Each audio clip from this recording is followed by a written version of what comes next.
Proyecto de decreto por el que se reforma el artículo 104 de la Ley Orgánica del Congreso General, mismo que se turna a las Comisiones Unidas de Reglamentos y Prácticas Parlamentarias y de Estudios Legislativos Segunda. En uso de la tribuna, la senadora Lisbeth Hernández Lecona, a nombre propio, y de diversas senadoras, para presentar proyecto de decreto por el que se adicionan 2 párrafos al artículo 4 constitucional.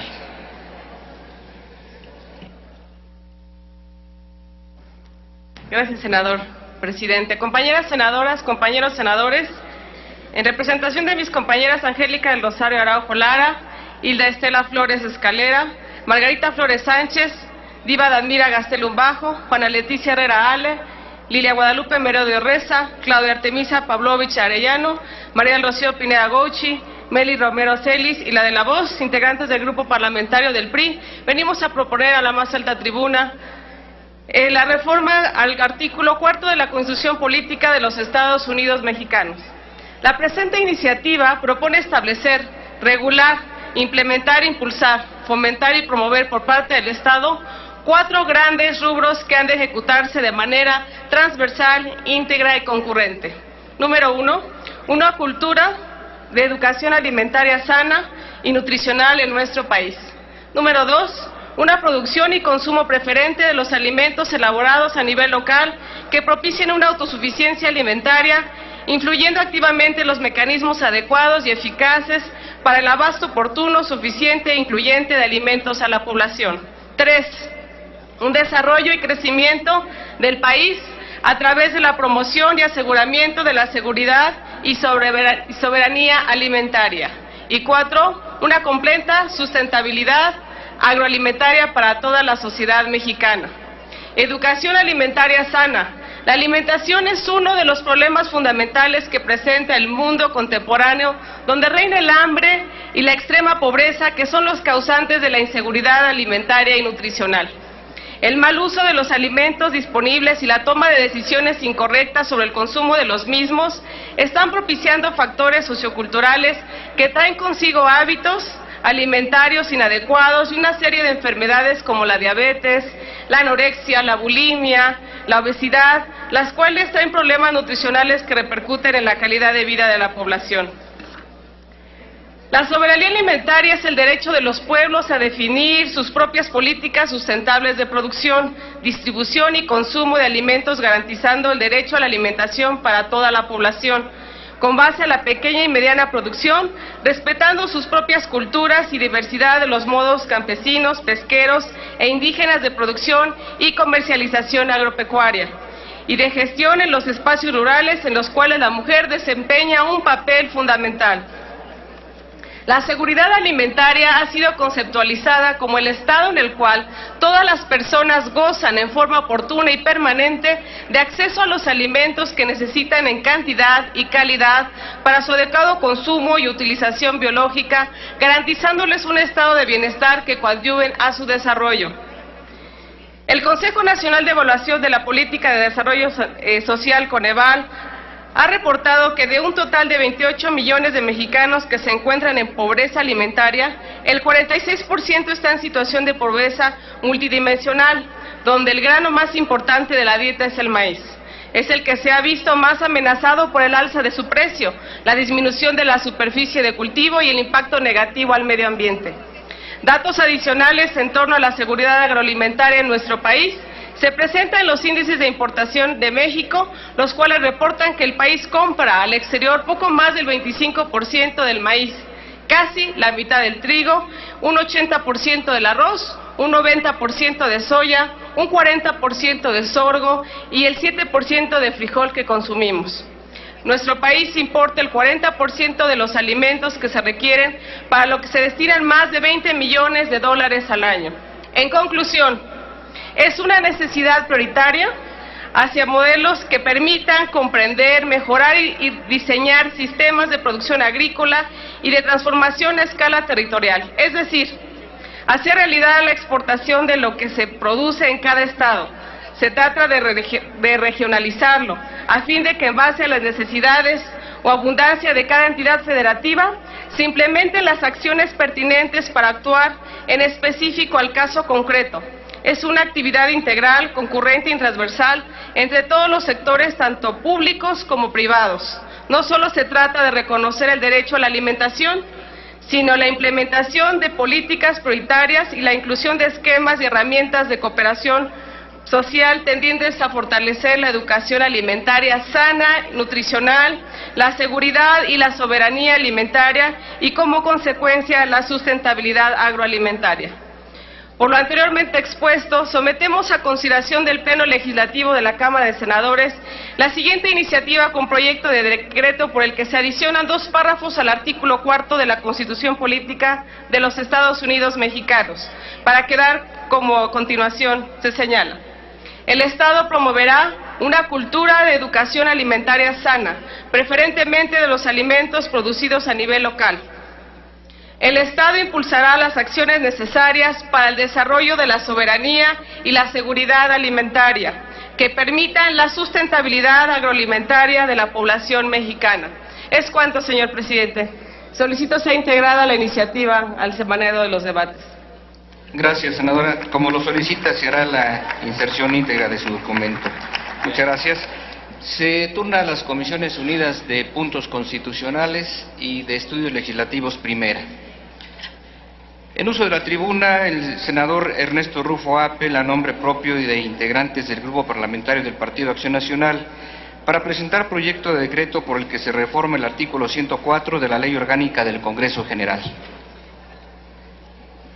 Señor presidente de la mesa directiva, Enrique Burgos, compañeras y compañeros senadores, el pasado 27 de septiembre aprobamos el acuerdo mediante el cual se conformaron las 59 comisiones ordinarias encargadas de dar trámite a los diferentes asuntos competencia de esta Cámara. Sin embargo, el funcionamiento de varias de esas comisiones no se ha podido concretar debido a que en algunas de ellas aún existen senadores que no han sido designados para sus respectivos grupos parlamentarios, debido a que la totalidad de ellos ya forman parte de las hasta 4 comisiones que la Ley Orgánica de este Congreso General permite conformar. De esas 59 comisiones existen 14 que carecen de la designación de uno de los secretarios de la Junta Directiva, dejando en una situación de incertidumbre la senda cantidad de actos jurídicos que, conforme al reglamento, deben ser aprobados por esta, tales como formular los proyectos de orden del día de las reuniones de las comisiones. 2 comisiones más, de manera irónica, solo cuentan con la designación de su presidente, propiciando que su funcionamiento prácticamente sea inoperante. Esta situación es comprobable con una sencilla operación aritmética, en la que habiendo 128 senadores que solo pueden formar parte de hasta 4 de las 59 comisiones ordinarias, resulta imposible lograr su conformación total, a pesar de que varias de las 59 comisiones se integran con tan solo 3 senadores. La limitación que prevé nuestra ley orgánica de no poder formar parte de más de 4 comisiones resulta mucho más complicada para los grupos parlamentarios minoritarios, ya que prácticamente tienen que hacer una selección a de cuáles comisiones dar prioridad, pues insisto, aritméticamente les resulta imposible designar representantes en las 59. Es indubitable que la operatividad de los órganos legislativos de esta Cámara no puede detenerse y que somos nosotros los senadores los primeros responsables de dar ejemplo del apego a la legalidad de nuestros actos, pero además dotar de lo necesario a nuestros órganos legislativos para que funcionen correctamente. Por esta razón, compañeros y compañeras, es que me permito someter a su consideración el que reformemos el numeral 1 del artículo 104 a efecto de que solo en casos excepcionales y a juicio de la Junta de Coordinación Política, algunos de nosotros podamos formar parte de más de esas 4 comisiones, con el único objetivo de que completar la conformación de las comisiones ordinarias. Espero que las comisiones dictaminadoras vean viable esta propuesta y procedamos a darle una solución rápida a la situación que les he comentado. Es cuanto, señor presidente. Muchas gracias, señor senador Ernesto Rufo. Se turnan las Comisiones Unidas de Reglamentos y Prácticas Parlamentarias y de Estudios Legislativos, segunda. En uso de la tribuna, la senadora Lorena Cuellar Cisneros para presentar, con aval del Grupo Parlamentario del Partido de la Revolución Democrática, un proyecto de decreto que reforma y adiciona los artículos 4 y 73 constitucionales. No se encuentra presente. Se turna a las Comisiones Unidas de Puntos Constitucionales y de Estudios Legislativos, primera. En uso de la tribuna, el señor senador Luis Fernando Salazar Fernández para presentar, con aval del Grupo Parlamentario del Partido Acción Nacional, proyecto de decreto por que se adiciona el artículo 117 constitucional.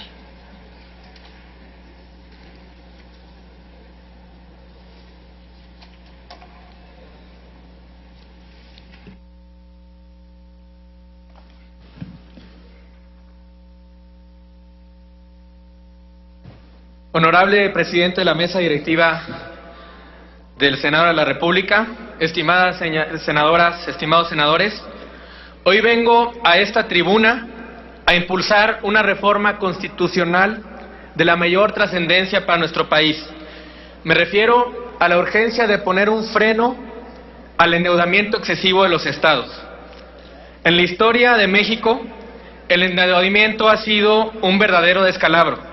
Como ejemplo, en el siglo XIX, el endeudamiento, aunado a la voracidad de financieros y gobiernos extranjeros, generó guerras injustas, como la Segunda Intervención Francesa en 1862. Se puede decir que el presidente Benito Juárez tuvo que enfrentar deudas financieras con potencias extranjeras que su gobierno no pactó. Puede decirse de manera coloquial que pagó los platos rotos de otros, así como hoy lamentablemente pagan los ciudadanos las deudas que adquieren los gobernadores. El endeudamiento sin responsabilidad ni límites ha sido siempre pernicioso en la historia de nuestra nación. Con estos antecedentes de por medio, el constituyente plasmó en nuestra Constitución General, en la fracción octava del artículo 117, lo siguiente: los estados y los municipios no podrán contraer obligaciones o empréstitos, sino cuando se destinen a inversiones públicas productivas. Inclusive, los que contraigan organismos descentralizados y empresas públicas, conforme a las bases que establezcan las legislaturas en una ley y por los conceptos y hasta por los montos que las mismas fijen anualmente en los respectivos presupuestos. Los ejecutivos informarán de su ejercicio al rendir la cuenta pública. Como podrán ver, el objetivo de esta disposición es contundente: impedir que los recursos de las deudas públicas se destinen a fines distintos a lo que se entiende por inversiones públicas productivas. Sin embargo, hoy en el país observamos todo lo contrario.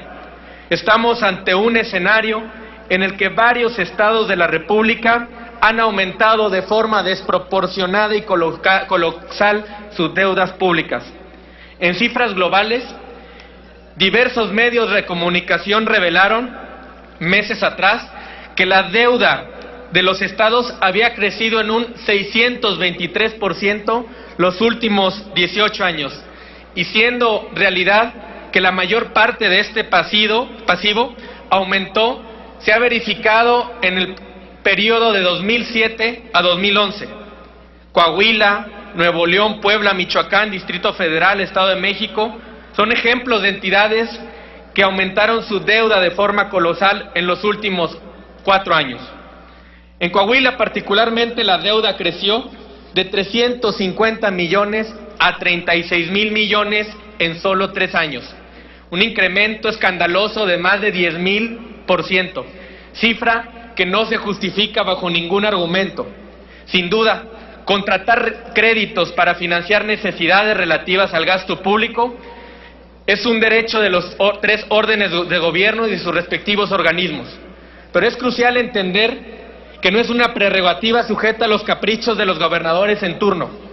Los gobernadores duran en su encargo solo 6 años, pero las deudas que dejan duran décadas. Cualquier familia sabe que es irresponsable vivir con lujos gracias al dinero ajeno, que es irresponsable vivir en el exceso 6 años para vivir después en la miseria los siguientes 60 años. En conclusión, en los hechos tenemos lo siguiente: la fracción octava del artículo 117 constitucional presenta las siguientes fallas o vacíos. Inciso A: no plantea un límite para lo que se entiende por inversiones públicas productivas. Ello ha permitido que las legislaturas locales y los jefes del Ejecutivo, por conducto de estas, plasmen lo que a su criterio deba entenderse. Inciso B: no establece un tope o límite a la capacidad de endeudamiento de los estados, el Distrito Federal y los municipios, dejando estos límites al criterio de las legislaturas locales. Y esto, como ya quedó demostrado, genera deudas que pueden crecer de forma exponencial. Lamentablemente, dejar los topes de endeudamiento a voluntad de las legislaturas locales nos llevará a potenciales riesgos como los ya mencionados. Veremos un país con estados súper endeudados por un lado y por otro lado estados con un pasivo muy bajo financieramente sanos. Pero lo cierto es que siempre se dependerá de la honestidad, responsabilidad y capacidad administrativa del jefe del Ejecutivo en turno, del grupo dominante en cada legislatura local, sean estos del partido que sea, PRI, PAN, PRD o coaliciones. Las finanzas de un estado y de sus municipios no pueden pender de un hilo, no pueden ser como una moneda arrojada al aire, no pueden depender de la buena voluntad de los gobernantes, al menos en el aspecto de poner límites a los niveles de endeudamiento. Segundo, el tope de endeudamiento no es el único problema que nos enfrentamos actualmente en las entidades federativas y sus municipios. La transparencia en el manejo de los recursos de los pasivos, ese es otro gran tema que debemos abordar.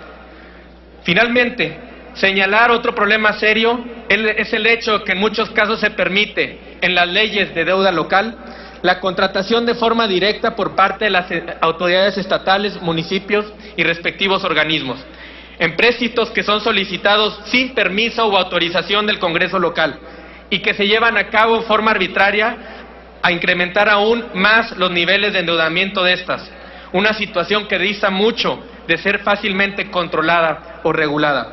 Ante el eminente riesgo de que gobiernos locales corruptos repitan el ejemplo de los estados que se han estado endeudando de manera desorbitada, debemos actuar ya.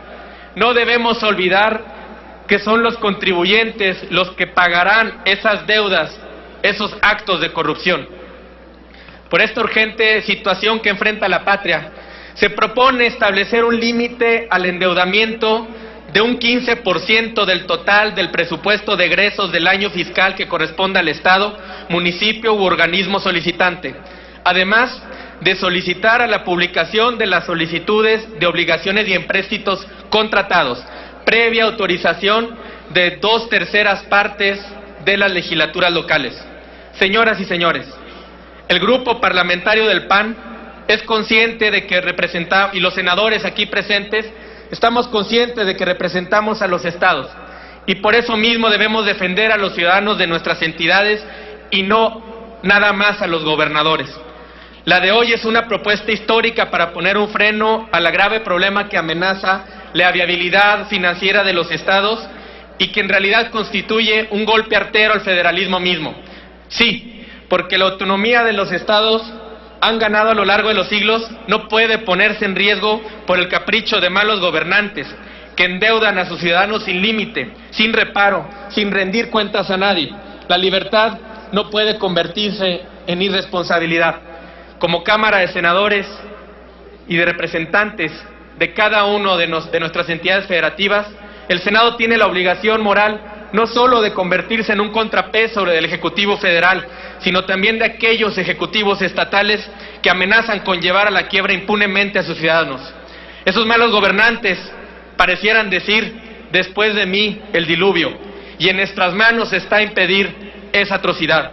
Señoras y señores, Los invito a sumarse a esta iniciativa que presento. Defendamos a nuestros ciudadanos.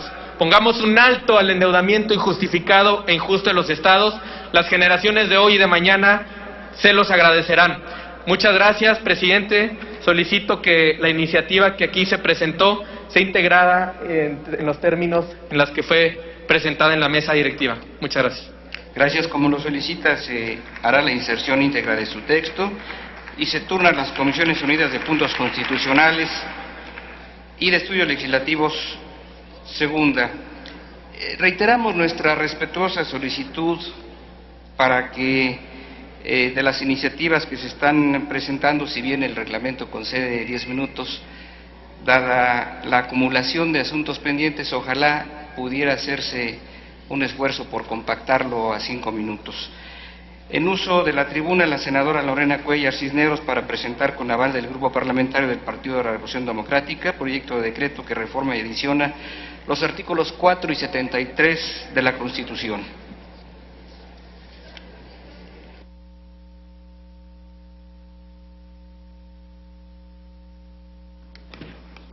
Con su permiso, señor presidente. Iniciativa con proyecto de decreto que reforma los artículos 4 y 73 de la Constitución Política de los Estados Unidos Mexicanos en materia de derecho a la seguridad social universal y crea el Sistema Único de Salud Pública, presentada por la senadora Lorena Cuellar Cisneros en representación del Grupo Parlamentario del Partido de la Revolución Democrática.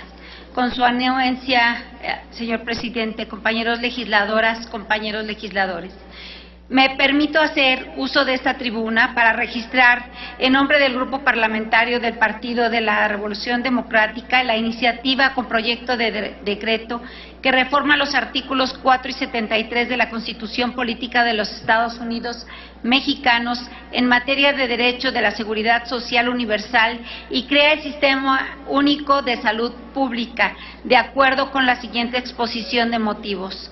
Las recientes y muy controvertidas elecciones presidenciales permitieron a los ciudadanos atender las ofertas de los candidatos en representación de sus partidos, así como las reflexiones y opiniones de un sinfín de analistas, expertos, académicos, investigadores, líderes y representantes de organismos no gubernamentales en las más diversas materias, concluyendo que en el ámbito económico y social la situación de México no es con mucho la deseable.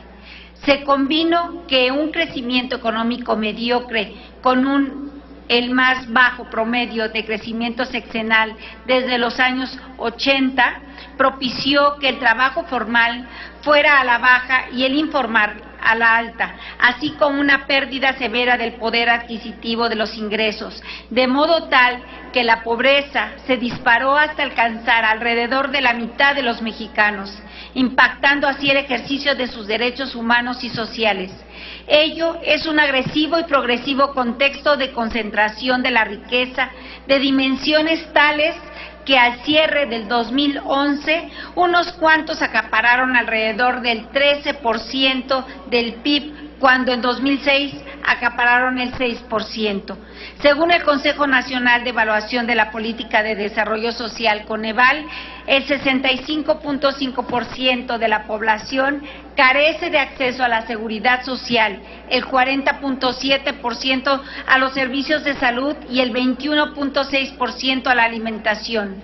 Un 21.7% presenta retraso educativo, un 18.9% carece de servicios básicos en su vivienda y el 17.5% de calidad y espacio en el hogar. En este contexto, candidatos, dirigentes y militantes de los partidos políticos, analistas, expertos, académicos, investigadores, líderes y representantes de organismos no gubernamentales aludieron con vehemencia a conceptos como los de política social solidaria, política social de Estado, Estado socialmente responsable, Estado de bienestar, Estado social de derecho y de derechos, entre otros, expresando explícita o implícitamente que los sociales son derechos humanos y que el Estado es el responsable de garantizar el acceso a su ejercicio universal y pleno. Desde esta lógica, En nuestro caso, los antecedentes más destacados son las constituciones de 1814, 1824, 1857 y 1917, cuyo desarrollo se relaciona con la redimensión de los derechos humanos y sociales a nivel mundial a través de diversos tratados, pactos, convenios y otros instrumentos internacionales avalados y firmados por el Estado mexicano.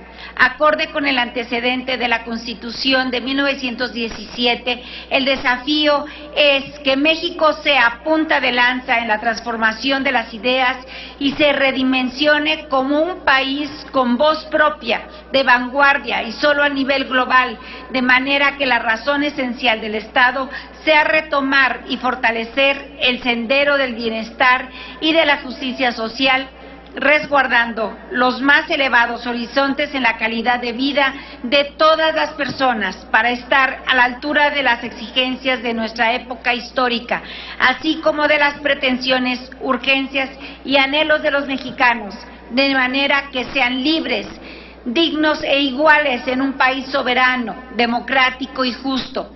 De acuerdo con lo anterior, resulta congruente que se reconozca a los derechos sociales su carácter universal, indivisible e irrenunciable, que los tratados, pactos, convenios y demás instrumentos internacionales en la materia adquieran rango constitucional y que el Estado haga lo que sea necesario para que sean exigibles y no solo reconocimientos de buena voluntad. Las anteriores reflexiones son la base para justificar la necesidad de elevar a rango constitucional la seguridad social universal y uno de los instrumentos que hace posible su dimensión sanitaria, el Sistema Único de Salud Pública, en los términos que más adelante exponemos. El propósito esencial es dejar claro a los mexicanos que en adelante y a lo largo plazo podrán ejercer de acuerdo con la responsabilidad y rectoría del Estado de manera universal y plena, independientemente de la condición laboral y socioeconómica de cada persona, su derecho a la seguridad social que garantice la asistencia y las prestaciones sociales a través de un sistema solidario, público, unificado e integrado financiado por los trabajadores, los patrones y los impuestos generales. Por otra parte, el actual Sistema Nacional de Salud Pública está institucional y poblacionalmente fragmentado y es operativa y financieramente caótico, de manera que resulta superfluamente ineficaz, ineficiente y costoso. Tal problemática se resolvería si se formula y realiza un sistema único de salud pública, solidario y equitativo, con servicios integrales y financiamiento público proveniente de la tributación general y de la seguridad social, de manera que permita que los más ricos, los más sanos y los más jóvenes se solidaricen o subsidien a los más pobres, los más enfermos y los más viejos, al contrario del IVA incrementado y generalizado que beneficia a los que más tienen y potencia el gasto del bolsillo. Desde luego, ello supone la portabilidad, de manera que los derechohabientes o beneficiarios acudan a la institución sanitaria pública que más les convenga, de acuerdo con sus condiciones específicas, independientemente de donde trabajen y coticen, pero sobre todo que estar desempleado o tener un empleo informal no suponga la negación al acceso de los servicios públicos de salud en cualquiera de sus niveles. Por lo anteriormente expuesto, sometemos a la consideración del Pleno el siguiente proyecto de decreto por el que se reforman y adicionan los artículos 4 y 73 de la Constitución Política de los Estados Unidos Mexicanos en los términos siguientes. Artículo único. Se reforma y adiciona el artículo 4 y se reforma la fracción 16ª del artículo 73 de la Constitución Política de los Estados Unidos Mexicanos para quedar como sigue. Artículo 4. Toda persona tiene derecho a la salud. El Estado, Federación, Estados, Distrito, Federal y municipios garantizarán el acceso universal, integral y equitativo a los servicios de salud mediante un sistema único de salud pública, con el objetivo de garantizar el más alto nivel de salud física y mental a través de medidas preventivas y de las prestaciones y servicios necesarios con una atención de calidez, oportuna y eficiente. Las instituciones humanitarias que no tengan fines lucrativos podrán colaborar completamente en el Sistema Único de Salud Pública. Queda prohibido otorgar subsidios públicos a las instituciones privadas con fines lucrativos. Queda prohibida la participación directa o indirecta de empresas o capital extranjero en el Sistema Único de Salud Pública. La ley definirá las bases y modalidades para el acceso a los servicios de salud y establecerá la concurrencia de la Federación y las entidades federativas en materia de salubridad general conforme a lo que dispone la fracción 16ª del artículo 73 de esta Constitución. Toda persona tiene derecho a la seguridad social que garantice la asistencia y prestaciones sociales suficientes ante situaciones de necesidad y desempleo.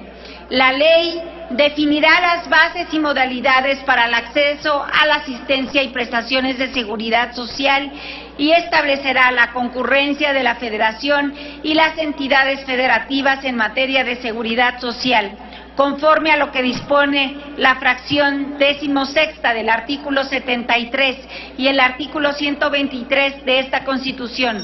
Artículo 73. El Congreso tiene la facultad 16ª para dictar leyes sobre nacionalidad, condición jurídica de los extranjeros, ciudadanía, naturalización, colonización, emigración e inmigración, salubridad general y seguridad social de la República, dado en el Salón de Sesiones del Senado de la República a los 25 días del mes de octubre del 2012. Es cuanto, señor presidente. Gracias, senadora. Se turnan las Comisiones Unidas de Puntos Constitucionales y de Estudios Legislativos Primera. En uso de la tribuna, el senador Francisco Salvador López Brito, del Grupo Parlamentario del Partido Acción Nacional, para presentar proyecto de decreto por el que se reforma y adiciona la Ley del Impuesto Especial sobre Producción y Servicios.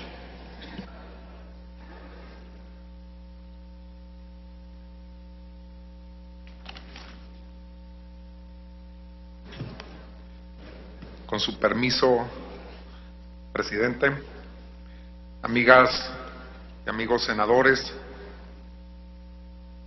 comparezco ante esta asamblea para presentar con las facultades que en mi carácter de senador me confiere la normatividad respectiva, una iniciativa con proyecto de decreto por el que se reforma y adicionan diversas disposiciones de la Ley del Impuesto Especial sobre Producción y Servicios en materia de productos derivados del tabaco. Tenemos que reconocer, observar y analizar una muy importante y cruda realidad.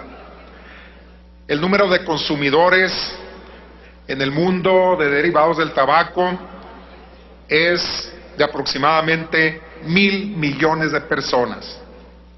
El número de consumidores en México anda alrededor de 14 millones de personas. De estos, más de 10 millones iniciaron a fumar e iniciaron con la adicción al tabaco antes de los 14 años de edad, y así lo prueba la última encuesta en adicciones. Cada año mueren en el mundo 6 millones de consumidores o adictos al tabaco a consecuencia de enfermedades o secuelas de la misma. En México, cada año fallecen aproximadamente 60,000 personas por estas mismas causas, enfermedades o secuelas de estas producidas precisamente por el uso del tabaco. México se encuentra en este momento en el 6º lugar mundial por consumidor, por consumo, es decir, por el número de consumidores de tabaco. Y un dato muy importante, el segundo lugar en fumadoras mujeres. La edad crítica para el inicio en el hábito del uso del tabaco se ubica en México entre los 15 y 17 años de edad. Por todo lo anterior y otros argumentos importantes, se considera el tabaquismo un problema mundial de salud pública, considerándolo la Organización Mundial de la Salud, la OMS, por el incremento en el consumo y por el incremento también de las enfermedades y la morbimortalidad que produce este hábito, una epidemia mundial. En el caso del tabaquismo en jóvenes, en el Atlas del Tabaco, Mackay señala que una gran mayoría de varones jóvenes fumadores empezó a consumir el tabaco antes de alcanzar la edad adulta. Casi un cuarto de la gente joven que fuma probó su primer cigarrillo antes de los 10 años de edad, y la aceptación del tabaquismo entre varones jóvenes se incrementa con la comercialización por parte de la industria del tabaco, el fácil acceso a los productos de tabaco, los precios bajos, la venta de cigarrillos por unidad, el uso y aprobación del tabaco por sus padres y por sus hermanos. Es decir, hay atrás de esto un grave problema familiar. Que fumen los amigos y la concepción errónea sobre que el fumar aumenta la popularidad social. De los 14 millones de adictos al tabaco que hay en México, les comentaba que más de 10 millones lo iniciaron antes de los 14 años de edad. Los adolescentes son propensos a que por curiosidad o por presión social, amigos, círculo en el que viven, sean inducidos al riesgo de contraer adicciones, y no nada más del tabaco, sino también del alcohol y los estupefacientes, que es algo todavía más delicado. El tabaco y el alcohol se consideran como las sustancias adictivas de inicio, de entrada al uso de otras drogas o otras sustancias más adictivas y que causan más problemas a la salud. El tabaquismo ocupa en México el segundo lugar en incidencia en adicciones después del alcoholismo. En cuanto a la aplicación de impuestos, en el 2010 se fijaron 35 centavos, lo mismo el año pasado, lo que permitió a la Secretaría de Hacienda y Crédito Público recaudar en el año 2011 30,000 millones de pesos. Pero la cruda y alarmante realidad es que el costo nacional por atención de las enfermedades crónicas y las secuelas a causa del tabaquismo se eleva, y ese es un dato muy importante que debemos de considerar. Se eleva el año anterior y este año andará alrededor de 75,000 millones de pesos. Repito, este es el costo que tienen que pagar las instituciones de salud públicas y privadas por la atención a las secuelas que produce esta adicción.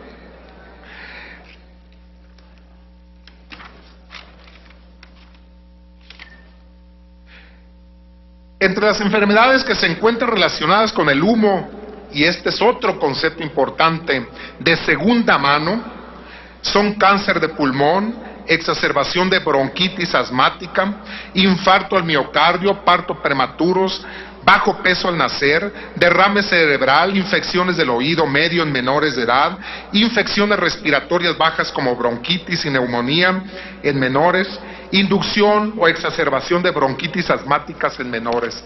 Es decir, lamentablemente las adicciones no únicamente afectan al consumidor, sino también a quienes lo rodean, es decir, hay efectos serios en el consumo del tabaco sobre la salud en quienes rodean a estos mismos.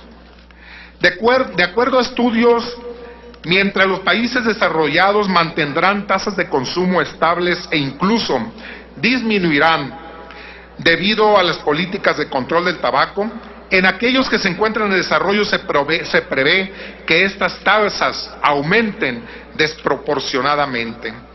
México es signatario del Convenio Marco para el Control del Tabaco, el cual el Estado mexicano, desde luego, y este Senado de la República ya lo signamos, lo ha ratificado por razones y compromisos que obliga a una política pública de cumplimiento irrestricto hacia los connacionales en beneficio de salud y de la salud individual y las finanzas públicas estatales. Por todas estas consideraciones y en respeto al tiempo que nos han pedido, estamos proponiendo el siguiente proyecto de decreto.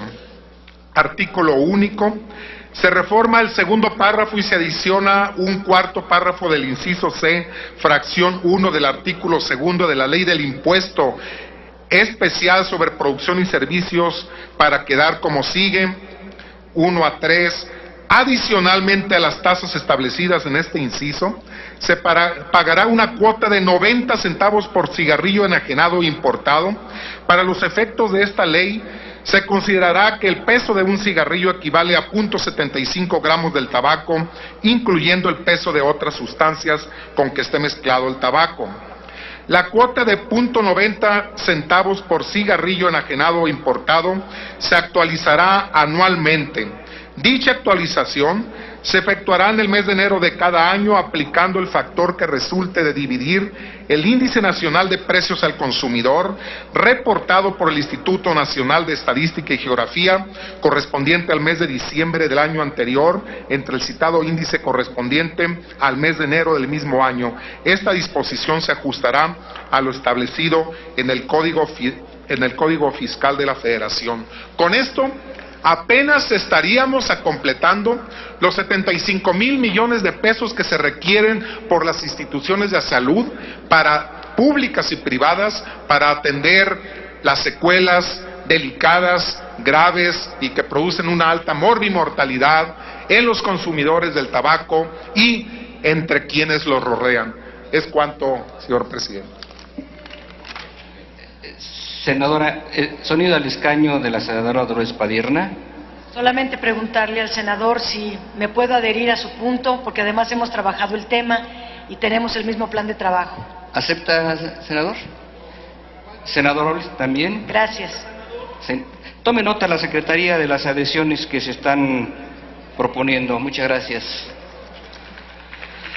Se turna la Cámara de Diputados y en uso de la tribuna la senadora Angélica de la Peña Gómez, a nombre del Grupo Parlamentario del Partido de la Revolución Democrática, para presentar proyecto de decreto por el que se deroga el párrafo octavo del artículo 16 constitucional.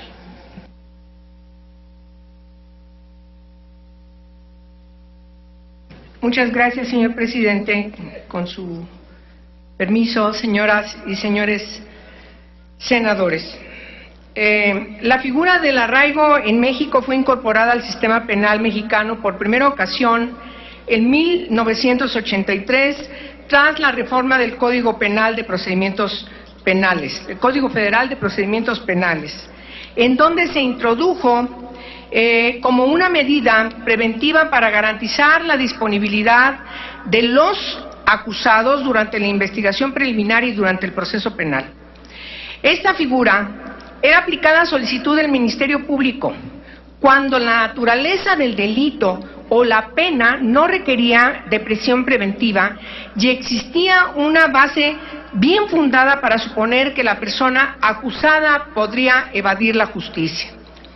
Esta forma de detención preventiva podía aplicarse entonces hasta por 30 días y permitía una renovación por un juez o jueza a petición de la persona titular del Ministerio Público. Sin embargo, el código no especificaba el lugar en donde debía llevarse a cabo la detención, lo que permitía que se llevara a cabo en instalaciones especiales, a veces militares, en hoteles o en hogares privados, práctica claramente inconstitucional. En 1984, el arraigo fue incorporado al sistema penal dentro del Código de Procedimientos Penales para el Distrito Federal y Territorios Federados.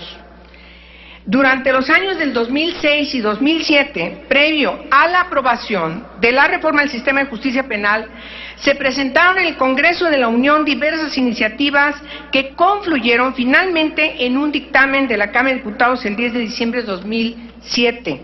Dentro de la iniciativa aprobada por el Pleno de esta Cámara, se incluyó la reforma al artículo 16, consagrando la figura del arraigo a nivel constitucional. Es el 18 de junio del 2008 en que se publica en el Diario Oficial de la Federación la reforma constitucional en materia de justicia penal y seguridad pública, a fin de transformar el sistema judicial que tradicionalmente se ha venido aplicando en México por uno adversarial, en el que las pruebas y las evidencias sean desahogadas en igualdad de condiciones, es decir, en un juicio, en un sistema acusatorio. Dentro de estas reformas a la Constitución se introduce la figura del arraigo como una medida federal preventiva para privar de libertad a personas sospechosas por pertenecer al crimen organizado. A petición del Ministerio Público y tratándose de delitos de delincuencia organizada, podrá decretar el arraigo de una persona en los siguientes casos. A. Siempre que sea necesario para el éxito de la investigación. B. Se trate de la protección de personas o bienes jurídicos. C. Que exista riesgo fundado de que la persona inculpada se sustraiga a la acción de la justicia. Se acuerda con esta reforma, como ustedes saben, que el arraigo tenga una duración de 40 días, pero si el Ministerio Público acredita que las causas que le dieron origen al arraigo subsisten, se puede duplicar hasta 80 días. En teoría, se trata de una medida cautelar que tiene como finalidad evitar que la persona imputada pueda evadirse de la autoridad ministerial en un primer momento y de la judicial ulteriormente, o bien que pueda obstaculizar la investigación o afectar la integridad de las personas involucradas en la conducta indagada. El arraigo es, por lo tanto, una medida que en la realidad el objetivo del arraigo no es determinar si una persona es inocente o culpable, sino privar de la libertad a una persona con el fin de obtener información que pudiera ser utilizada con posterioridad para la etapa de juicio, la cual en muchas ocasiones es obtenida bajo tortura. Esto lo mencionan las distintas organizaciones y de manera muy particular el Comité contra la Tortura de Naciones Unidas. Es importante señalar que en la discusión que se ha dado, es importante señalar que en la discusión que se ha emprendido, se señala que el arraigo, a pesar de que sea una figura inscrita en la Constitucional, es inconstitucional porque viola los derechos y los principios fundamentales establecidos en la propia Constitución. Esa es la gran paradoja. Y en segundo lugar, también es inconvencional por violar derechos y principios establecidos en tratados internacionales en materia de derechos humanos. Para terminar, quiero decir que el informe contra la tortura, tanto en la revisión del quinto y del sexto informes periódicos a México, se ha señalado que es importante que México tome medidas para derogar el arraigo. Menciono, por último, por obviedad del tiempo, que ha habido distintas situaciones y distintos informes que nos han llevado a establecer, por ejemplo, 405 quejas de violaciones de derechos humanos relacionados con el arraigo. Hemos enfrentado también que la Suprema Corte de Justicia de la Nación, referente al expediente 912/2010, y en relación concreto respecto al caso Rosendo Radilla contra México, cómo se inquiere frente a los riesgos de un precepto como el que está inscrito en el artículo 16 de la Constitución. Hay otras observaciones importantes a nivel internacional, las enumero de manera rápida, señor presidente.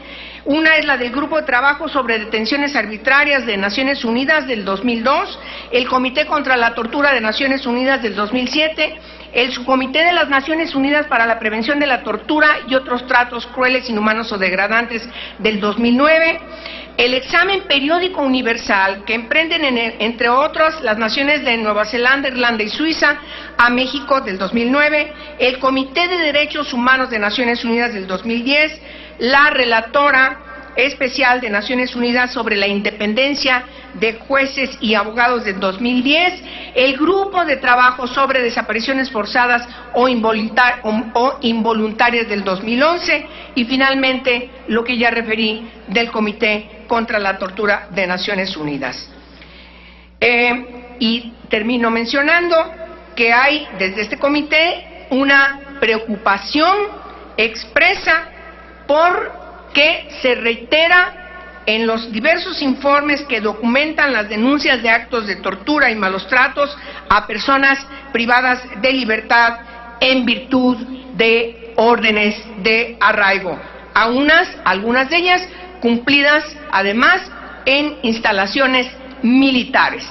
Por eso, el día de hoy, insistimos nuevamente, a pesar de que ha habido una gran cantidad de iniciativas de diversos legisladores en otras legislaturas, del PRI, del Verde, del PRD, de todos los grupos parlamentarios que han estado inscritas, precisamente la mayoría de ellas, a derogar este precepto en el 16 constitucional. Son distintas las circunstancias que ha enfrentado cada una de ellas. Desde que el tiempo reglamentario finalmente se impone, desde que no se le da la importancia en las comisiones que tienen que dictaminar, o simplemente se dictamina por una parte y al final no se concretan. Yo creo que en función de las reformas que caracterizan ahora nuestra Constitución, que establecen precisamente en el artículo 1 constitucional la prioridad que tienen los tratados internacionales sobre derechos humanos al nivel de la propia Constitución, es necesario, señoras y señores, senadoras y senadores, que retomemos este tema, lo revisemos y, en congruencia, el día de hoy estoy presentando la iniciativa que deroga precisamente este párrafo de la Constitución en su artículo 16. Muchas gracias. ¿Es cuanto? Muchas gracias, senadora de la Peña. Se turnan las Comisiones Unidas de Puntos Constitucionales y de Estudios Legislativos primera. Compañeros senadores, repetiremos a la Cámara de Diputados las proposiciones que solicitan asignación de recursos del presupuesto de egresos para 2013. Solicito a la Secretaría de lectura. Doy lectura a las proposiciones que se turnarán a la Cámara de Diputados. Del senador René Juárez Cisneros, un punto de acuerdo que exhorta a la Cámara de Diputados a otorgar mayores recursos al Fondo de Apoyo a Migrantes y exhorta a la Secretaría de Hacienda y Crédito Público para que actualice los lineamientos de operación de dicho fondo, el cual se turna a la Cámara de Diputados el primer resolutivo y a la Comisión de Hacienda y Crédito Público del Senado el segundo de ellos. De las senadoras Silvia Guadalupe Garza Galván y Maki Esther Ortiz Domínguez, un punto de acuerdo que exhorta a incorporar una partida suficiente para dotar al Hospital General de Ciudad Acuña de los recursos humanos y materiales necesarios para brindar servicios de calidad y calidez a la población que se turna a la Cámara de Diputados. Del senador Benjamín Robles Montoya, un punto de acuerdo que exhorta a la Cámara de Diputados a autorizar recursos por 10.5 millones de pesos para fortalecer la cadena del sistema producto de hule natural en el estado de Oaxaca, que se turna a la Cámara de Diputados.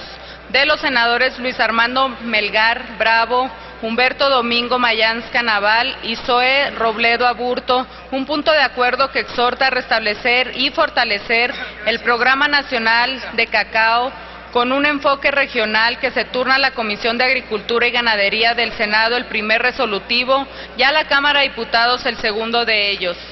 De los senadores integrantes de la Comisión de Reforma Agraria, un punto de acuerdo que exhorta a realizar las gestiones necesarias a fin de que en el proceso de análisis, discusión y aprobación del presupuesto de egresos de la Federación para 2013 se considere un incremento a los recursos asignados a la Secretaría de la Reforma Agraria con relación al año anterior, destinados a los programas sociales que promueva la dependencia, que se turna a la Cámara de Diputados. Del senador Héctor Yunes Landa, un punto de acuerdo que exhorta a otorgar los recursos necesarios para la realización del proyecto cultural Museo Antiguo Hospital Militar Real de San Carlos, ubicado en Veracruz, que se turna a la Cámara de Diputados. De diversos senadores del Grupo Parlamentario del Partido Acción Nacional, un punto de acuerdo que exhorta a la Cámara de Diputados a que destine los recursos necesarios para la renivelación de los inspectores adscritos a la Procuraduría Federal de Protección al Ambiente, que se turna a la Cámara de Diputados. Del senador Eviel Pérez Magaña, un punto de acuerdo que exhorta a considerar recursos etiquetados a cargo del Instituto Nacional de Bellas Artes y Literatura destinados al rescate del chalet de Juana Cata, ubicado en Santo Domingo, Tehuantepec, Oaxaca, que se turna a la Cámara de Diputados el primer resolutivo y a la Comisión de Cultura del Senado el segundo de estos. Del senador Daniel Gabriel Ávila Ruiz, un punto de acuerdo que exhorta a considerar la asignación de mayores recursos para la Secretaría de Agricultura, Ganadería, Desarrollo Rural, Pesca y Alimentación y para la Comisión Nacional de Acuacultura y Pesca para el proyecto de modernización de embarcaciones menores, que se turna a la Cámara de Diputados. De los senadores Raúl Morón Orozco e Iris Vianey Mendoza Mendoza, un punto de acuerdo sobre la situación financiera de las universidades e instituciones de educación superior en México y su impacto económico, social y político, especialmente en el caso de la Universidad Michoacana de San Nicolás de Hidalgo, que se turna a la Cámara de Diputados. Del senador Manuel Cota Jiménez, un punto de acuerdo por el que se solicita a la Cámara de Diputados asignar en el programa de construcción y mantenimiento de infraestructura ferroviaria una partida especial suficiente para que se realice la obra de libramiento ferroviario de la ciudad de Tepic, Nayarit, que se turna a la Cámara de Diputados. De la senadora Silvia Guadalupe Garza Galván, un punto de acuerdo que exhorta a considerar recursos destinados a la mitigación de daños ocasionados por incendios en la Sierra de Coahuila, que se turna a la Cámara de Diputados. Del senador Héctor Yunes Landa, un punto de acuerdo que exhorta a asignar los recursos requeridos por la Agencia Espacial Mexicana, que se turna a la Cámara de Diputados. Del senador Francisco Javier García Cabeza de Vaca, un punto de acuerdo que exhorta a realizar las gestiones necesarias a fin de que se consideren recursos presupuestales suficientes destinados a la concreción y desarrollo del puerto de Matamoros en Tamaulipas, que se turna a la Cámara de Diputados. Del senador René Juárez Cisneros, un punto de acuerdo que exhorta a incluir en el presupuesto de egresos de la Federación para 2013 los recursos suficientes para la modernización y ampliación del tramo carretero Ciudad Altamirano-Iguala en su tramo Arcelia-Crucero de Cocula en el estado de Guerrero, que se turna a la Cámara de Diputados y a la Comisión de Hacienda y Crédito Público. Del senador Fernando Torres Graciano, con punto de acuerdo que exhorta a incluir en el paquete económico 2013 un incremento al presupuesto que se destina a los atletas paralímpicos, que se turna a la Cámara de Diputados. De la senadora Meli Romero Celis, un punto de acuerdo por el que se solicita aprobar recursos públicos federales para el proyecto de ecoturismo y salud, el Vigia, que se turna a la Cámara de Diputados. Y del senador René Juárez Cisneros, un punto de acuerdo que exhorta a incluir en el proyecto y en el presupuesto de egresos de la Federación para 2013 respectivamente, los recursos suficientes para la construcción de un hospital general en la zona indígena del Alto Balsas, en el estado de Guerrero, que se turna a la Cámara de Diputados y a la Comisión de Hacienda y Crédito Público. Del senador Daniel Gabriel Ávila Ruiz, un punto de acuerdo que exhorta a destinar mayores recursos federales al estado de Yucatán a fin de prevenir y combatir el dengue en el estado, que se turna a la Cámara de Diputados. Es cuanto, señor presidente. Muchas gracias. Esta presidencia ratifica los turnos que ha leído a la Secretaría y solicito ahora a la misma Secretaría informe a la Asamblea de las proposiciones que se turnarán directamente a comisiones del Senado conforme a lo solicitado por los grupos parlamentarios o por los propios promoventes. De la Senado.